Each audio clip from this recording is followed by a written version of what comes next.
Com mais de 80 anos de existência, o aprendizado de fundamentos técnicos e artísticos da dança, o desenvolvimento de capacidades psicomotoras, técnicas, criativas e de apreciação crítica para futuro desempenho como artista da dança. A Escola de Dança de São Paulo hoje é referência na metodologia plural, diversa e inclusiva, EDASP.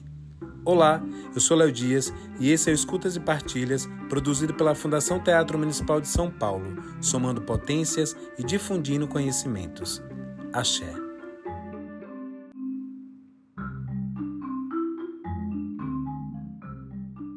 Silvana, hoje aqui na EDASP você é professora de danças brasileiras, mas para chegar nesse momento atual, além de muitas outras coisas que você faz, você passou por muitos processos, então muitas coisas te atravessaram, muitas referências te inspiraram, você conheceu muitas pessoas nesse caminho, então a gente queria saber, para começar, sobre a sua história na dança, como foi esse começo, como foi esse processo até chegar nesse momento atual, quem são as pessoas que te inspiram, as referências que você tem na sua vida, seja pessoalmente, profissionalmente. Conta um pouquinho mais nesse sentido pra gente. Tá bom. Agora, eu peço licença, né, aos meus mais velhos e às minhas mais velhas, às crianças também, para poder falar. Bom, meu território é o território na periferia, em Hermelino Matarazzo e São Miguel. É ali que eu estou, né, até hoje, e é onde eu começo também. As minhas primeiras referências, é importante dizer que foi na minha família mesmo, com lambada, com axé. E é importante eu dizer isso porque são lugares, né, e são manifestações dançantes no Brasil que a gente não reconhece como dança, né? Então, primeiro, reconhecer esse lugar, né, onde eu vivencio primeiro as danças. E aí, com 13 anos, eu entro na capoeira, Angola, e aí, daí, através do mestre Pedro Peu, é apresentado para mim várias danças, várias manifestações, né, populares, de origem afro, principalmente, e indígena. E aí, desse lugar que eu vou para o mundo, né? Então, eu começo com a capoeira, depois com a percussão baiana, e aí é apresentada essas danças, né? Como o maculelê, a dança afro, o jongo, o frevo. Então, essas danças são apresentadas para mim, né? E aí, na minha trajetória, tem tanto o mestre Pedro Peu, e aí com ele vem as referências das Pretas Bás, que também estão na Zona Leste. Tem a Solange Babalutim, que faz parte, né, do grupo Babalutim, a fundadora. É a minha primeira referência de dança afro aí. Tem a Rose Maria também, que ela está aqui em São Paulo também, anda em muitos lugares.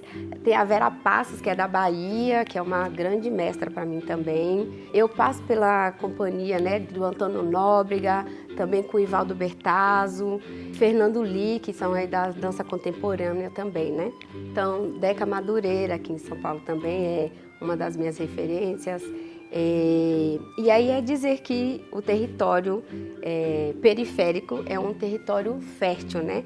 Muitas pessoas falam, eu vou para a periferia para levar cultura, e é importante enfatizar que lá já tem muita cultura, né? Tem essas manifestações, elas nascem do povo preto na periferia, então é importante enfatizar que a gente, né, o pessoal está criando e cria, né, até hoje muita cultura, né? Tem muita coisa acontecendo na periferia e eu vivencio isso e vou trazendo algumas referências também aqui para a escola. Bem, então a partir de toda essa história, tudo que reverberou em você, essas pessoas que passaram pela sua vida, a gente quer saber, agora pensando dentro da escola, como são as suas dinâmicas de aula, como elas são planejadas, como que você considera que essas dinâmicas somam no processo de formação do aluno aqui na escola? Como essa relação artista, educador, aluno, esse processo pedagógico? Bom, primeiro é importante dizer, a gente tem na grade, né, danças brasileiras, mas o que eu venho trazendo, né, nos encontros é principalmente danças de origem africana, principalmente indígena, né? Com essa potência, assim. Então, primeiro falo daqui para poder entender qual é o caminho que eu faço, né? Então, quando eu chego na escola, eu peço há quase 10 anos, né, atrás, para ter também um uniforme de danças brasileiras, né, nesses encontros, mas para afirmar um pouco da nossa cultura. Então, a saia como a extensão do corpo, e aí já tinha a Betinha aqui, que também, né, já dava aula, Então eu venho trazendo também essa saia com esse lugar que é importante dentro da cultura popular. Aí o turbante ou a faixa, né, para a gente trazer esse recorte e falar da importância da cultura preta e quais são os símbolos, quais são as tecnologias que a gente tem, né, para afirmar esse nosso espaço, nessa nossa negritude também aqui, mas aí com as crianças é dialogar a partir disso, né, por que temos um tom de pele diferente, por que os nossos cabelos são diferentes, e aí eu venho falando, vamos soltar o nosso cabelo. Então a gente vai num processo, né, de 3 anos. O primeiro ano elas mantêm o cabelo preso, mas a gente usa, né, a faixa. Aí no segundo ano a gente vai ficar com o rabo de cavalo, que é o processo de criar essa autonomia para as crianças fazerem o coque também e já relacionar e ver esse cabelo solto. E aí no terceiro, quarto ano a gente solta esse cabelo e a gente vai refletir o porquê nossos fios são diferentes e como a gente pode se reconhecer dentro, né, dessa estrutura desse Brasil, que sim é diverso, mas que a gente precisa reconhecer, né, as nossas diferenças e o que nos aproxima. E aí tudo isso pensando no lugar de respeito. Como é que a gente pode respeitar, né? Vamos pensar o que é respeito. Como é que eu vou respeitar o meu amigo? Aí as nossas cores, é ruim? É bom? O meu cabelo é duro? O meu cabelo é o quê? Né? Qual é a relação que eu tenho com esse cabelo? E aí é muito importante que, inclusive, hoje, né, a gente fechando, né, esse ciclo desse ano, né, no quarto ano, uma das meninas fala para mim, né, professora, no ano passado eu ainda não gostava do meu cabelo, mas eu entendi, né, depois de um tempo que meu cabelo tem volume e hoje eu posso escolher, né, soltar o meu cabelo e deixar ele mais definido, com os cachos definidos, ou deixar ele com um volume. Então, o meu objetivo do início, né, e de trazer esse turbante, de fazer essas conversas, é justamente para a gente ter esse reconhecimento identitário e aí das nossas diversidades mesmo, né? E da nossa estética, que aí eu vou falar especificamente da estética negra, né, no nosso Brasil, que a gente ainda não reconhece. Então, primeiro da estética e identidade, para a gente pensar. Aí o segundo momento é pensar, segundo momento não, tudo junto, né? Mas de pensar nesse caminho da dança, de possibilidades, que aqui em São Paulo a gente tem um mercado de trabalho que dialoga com as matrizes africanas, com essa base, e aí a parte processual pedagógica. E aí é tanto a dança, quanto também essa relação com as pessoas que a gente tem que refletir, né, no nosso dia a dia e no nosso convívio fora da dança, né? Então é formar essas crianças tanto na atitude, como na parte corporal, né, e como na parte também conceitual. Então esse é o caminho que eu vou seguindo aí. E o meu objetivo mesmo com a escola é, além de trazer isso, né, é construir esse lugar de valorização com a cultura afro-brasileira, indígena também. Então esse é os caminhos abertos, né, que a gente vem aí percorrendo esse tempo todo, esses 9 anos aqui na escola.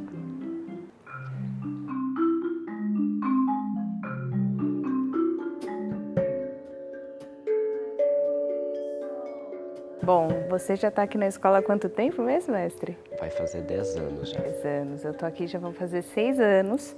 E uma das coisas que eu acho mais interessante nessa instituição, além de tantas coisas que a gente tem como espaço, né, salas de aula que são enormes, mas é principalmente essa questão da música ao vivo, que a gente vê em pouquíssimos lugares de maneira muito pontual, né? Você tem uma experiência maior com essa questão de música ao vivo em outros lugares, né? Mas assim, ter todos os dias em sala de aula, você já trabalhou em algum lugar assim parecido?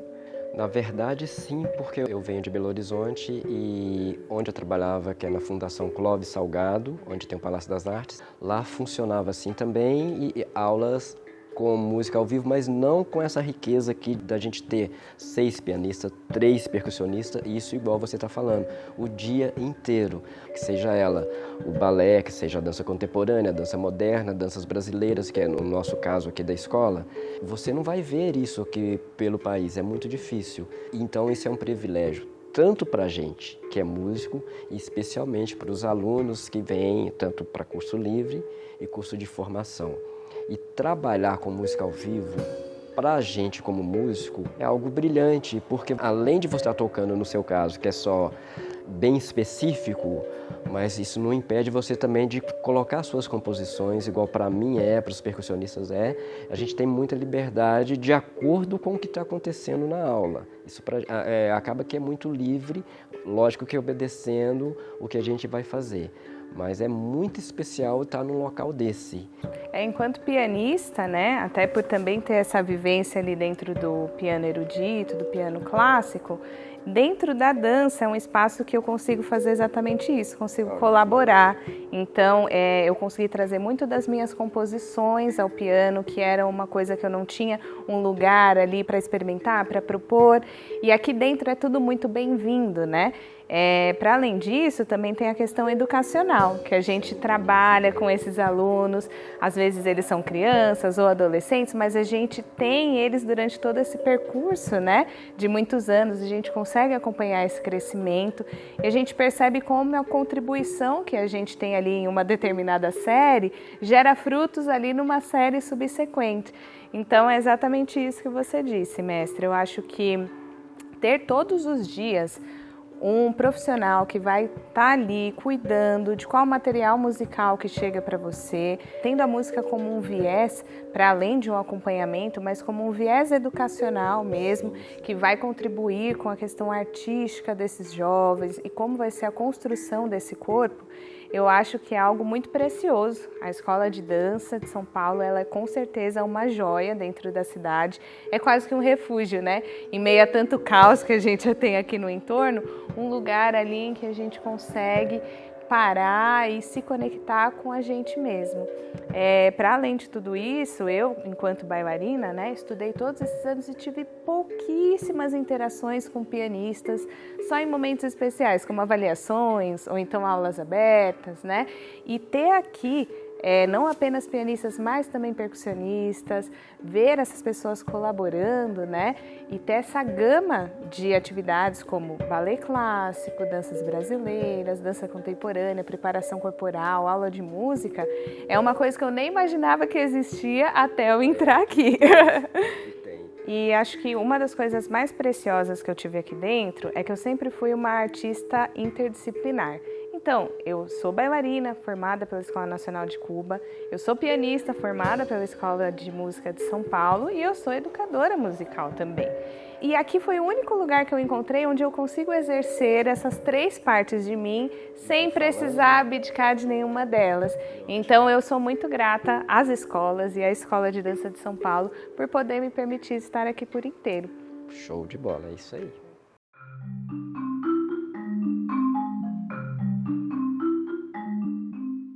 Eu me considero um colaborador, né, dessa sinergia que já vem de uma história longa, né, e procuro entender um pouco mais sobre essa história, da origem dela, para saber para onde a gente caminha. Então, tem muita coisa que a gente traz do universo da manifestação popular brasileira, né, mas as coisas de matriz africana. E, assim, no caso, a gente ensinar as coisas é uma forma da gente não esquecer. Então eu considero que o ensino, ele serve também para eu estar me reciclando o tempo inteiro também. Então a gente, dentro daquelas colocações que o Ismael e Ivo faziam sobre bailarina, que a bailarina e o bailarino são mensageiros de ideias, eu procuro trazer estímulos e procuro trazer bases da nossa cultura para essa construção desse imaginário, desse universo, né, dos seres dançantes aí, desses corpos, esse movimento. Então, dentro desse contexto, eu me considero só mais uma abelhinha dentro dessa colmeia e tentando trazer o que há de melhor da nossa cultura.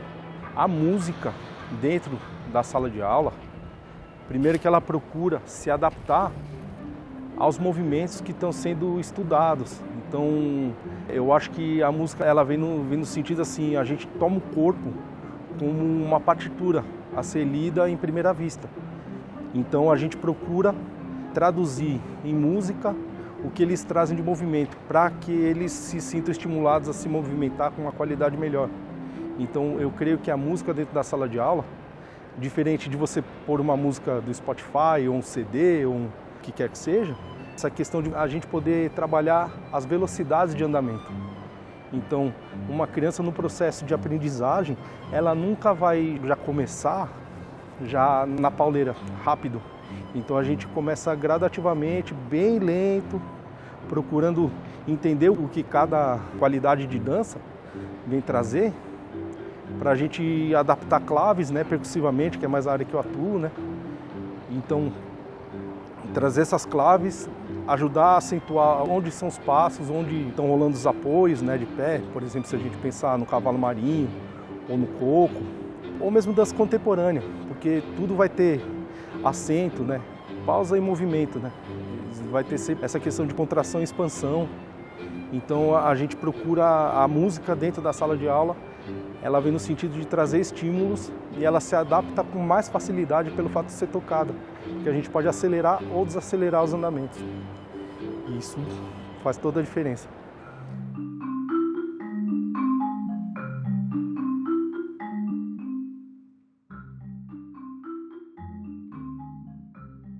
Meninas, dançar para mim é um ato político, mas também é uma alimentação para o corpo, para poder a gente crescer com mais saúde. Mas aí eu pergunto, o que a dança faz no nosso corpo dentro de uma prática de formação? A dança, ela transforma as pessoas, né? Se a gente pensar que dança é movimento e movimento é vida, né? A gente, todos os dias, olhar para o nosso corpo, como ele funciona, compreender as nossas forças e as nossas fragilidades, entra dentro do que você fala de uma questão política, né? Que tem a ver com eu me apropriando de mim mesmo. Então, além de ser político, tem sim um lugar de saúde, de empoderamento, de autoconhecimento, que eu acredito que seja uma atividade muito completa. Música e dança, Cláudia. Qual é essa relação dentro de uma construção de formação também? Sim. A dança, desde que surgiu, ela sempre surgiu com ritmo, com instrumentos ou não, mas com o ritmo do corpo. E isso é intrínseco do movimento, tanto da música quanto da dança. Pensar na música sem movimento é impossível, pensar na dança sem o ritmo é impossível. Então, esse diálogo que dá ao dinamismo das duas linguagens é fundamental no ensino de uma instituição e na formação de crianças, onde elas o tempo todo estão submetidas a movimento e música. Você mencionou que toda essa estrutura dentro de uma instituição se torna importante para a própria formação. Fundamental. Essa instituição que nós vamos falar agora é a EDASP, quase que secular. Sim. Brevemente, como que a EDASP ela surge dentro da cidade como uma opção e uma alternativa para as pessoas se matricularem e fazerem dança? Sim. Ela surgiu na década de 40, com pessoas que vieram de fora do Brasil, né? Pessoas que não falavam, inclusive, a língua, né? A nossa língua, e o diálogo era feito através de gestos, e as pessoas começaram a frequentar a escola com o intuito de formar o corpo de baile do teatro das óperas, né? E isso foi ganhando força e forma, né? Até que foi criada a escola, basicamente para o ensino do balé, ainda formando para os corpos de baile, mas já com um olhar de escola, né? De formar uma escola de dança de balé, né? Inclusive a música nesse período ainda estava surgindo junto com isso, porque como era uma arte vinda da Europa, a prática era de lá, então era assim, piano e professor, né, de balé.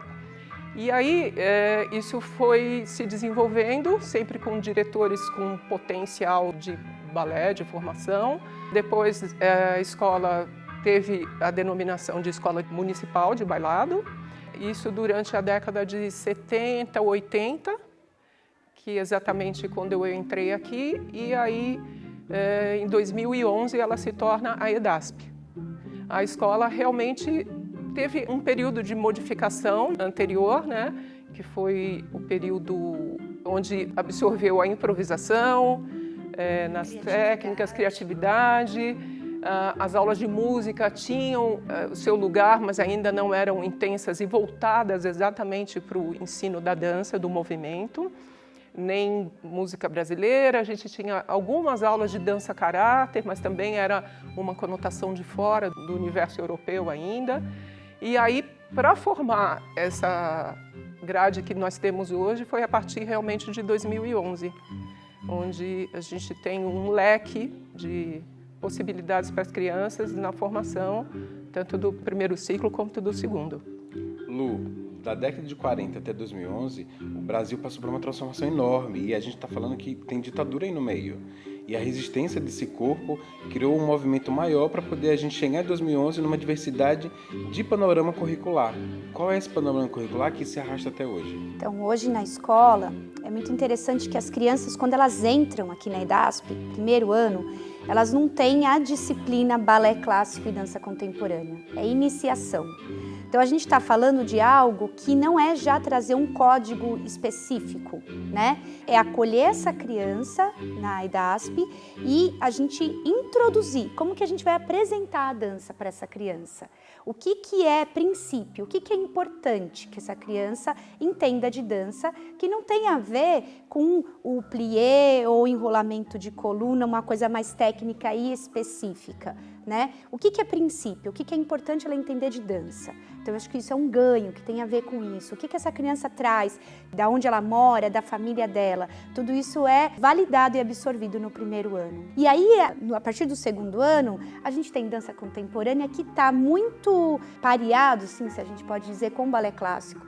Então, acho que antes, né, Claudinha, talvez essas outras disciplinas que surgiram foram para dar base no balé. Hoje, a ideia, a proposta, é que essas disciplinas, elas são disciplinas. Elas têm uma importância, né, no sentido dessa diversidade, dessa flexibilidade de trazer um corpo exatamente inteligente, um corpo flexível. Então, a gente tem balé, dança contemporânea, danças brasileiras, preparação corporal, música aplicada à dança, jogos e acrobacias. Isso é muito legal trazer nos primeiros anos, né, primeiros e segundos anos. Depois a gente tem composição, improvisação, história da dança, capoeira, dança caráter, dança moderna, mas no sentido assim da gente observar quanta diversidade e como que esse aluno, quando aprende, é fazer a ponte de uma disciplina com a outra, que eu acho que isso é muito interessante, né? Como que, de repente, um conteúdo que ele vê lá em danças brasileiras dialoga ou é complementado, né, na aula de balé, de dança contemporânea. E acho que isso é importante reforçar, esses corpos inteligentes no sentido da flexibilidade e da diversidade, né? Se a gente não trouxer sentido, né, para esse aprendizado, o que essa criança está fazendo aqui? É claro que ela pode se tornar uma artista, talvez quando ela entre aqui é isso o maior desejo, né? Uma artista, um profissional da dança. Só que vai para além disso, né? O que essa formação contribui, de fato, na formação pessoal, não só dessa criança ou desse aluno, mas das famílias. Porque à medida que elas estão aqui vivendo e tantas coisas que estão por trás da formação, que não está só na sala de aula, né? São as conversas, são os assuntos que aparecem, isso que está trazendo, esses assuntos todos permeiam as nossas aulas. E como que a gente acolhe isso e potencializa essa reflexão? Então, as crianças, elas são transformadas, mas as famílias também. Então, acho que isso é de uma grandiosidade, assim, a gente pega crianças com 8, 9 anos, elas saem daqui com 17, 18. É muito tempo da vidinha deles, né? Então, você pensar que teve toda uma transformação. Então, se lá no 9º ano ele vai ser um profissional, ótimo. Se ele não for, essa formação ele vai carregar para a vida toda e com certeza isso vai fazer diferença na vida dele, né? Então, eu acho que isso tem a ver com essa relação que é construída no dia a dia, com os professores, com os alunos, com os músicos, com os funcionários. Eu acho que é todo mundo nesse lugar, assim. A dança é muito coletiva. Todos dançam. Todos dançam. Isso.